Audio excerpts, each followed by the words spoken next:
Hey, what's up, guys? So, the new Evil Dead movie, Evil Dead Burn, just released this past weekend. This movie is indeed a sequel to Evil Dead Rise, but it's pretty much brand new characters, an entirely brand new story, and a brand new setting. So, in this new movie, we focus on a girl named Alice who loses her husband Will in a car crash. Now, Alice has to go to the funeral and reunite with Will's family, and automatically you could sense like there's some tension between them. Apparently, there's like family drama between her and Will's family. Anyway, after the funeral, they all go to the house where Alice and Will first got married because for whatever reason they're gonna hang out there and they have dinner together. Will is actually not entirely dead. He was actually infected by a deadite earlier in the movie, and he actually infects another member of the family. Eventually, one by one, all of the family members, they get infected by the curse that turns you into the deadite.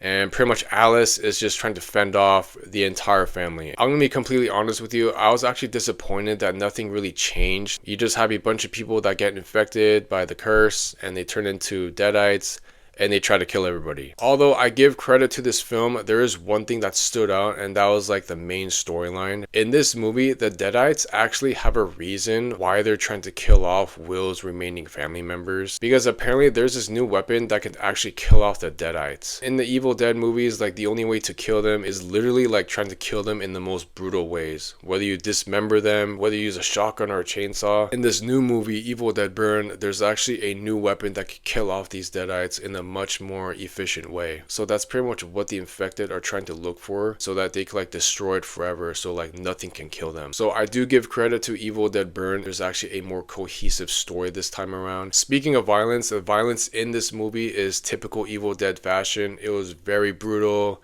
very violent, very bloody. But if I had to say, I thought this movie was just as violent, if not a little less violent than Evil Dead Rise. If you're a fan of the series, this movie does not hold back in terms of brutality and the kills. And unlike the other Evil Dead movies, the characters in this movie actually used new weapons, which I actually enjoyed. So that's also a brand new aspect, which I thought was fresh. Also, this movie is actually the longest Evil Dead movie in the entire franchise. It almost clocked in at 2 hours. Now, the reason I bring that up is because I thought some parts of this film they could have taken out, but I felt like they were just put in there for shock value. Like in the beginning of the movie, there's this entire scene involving two fishermen that get brutally killed by a deadite. Now, I understand why they included that scene, because it was a way for them to introduce the new infection, but I thought the entire first couple minutes could have been taken out. Like, they didn't really need that scene, honestly. Even the ending, I thought the ending kind of dragged on when Alice was fighting off against the deadites. The reason why I liked Evil Dead Rise so much was because it was just so fast paced. Like the action and the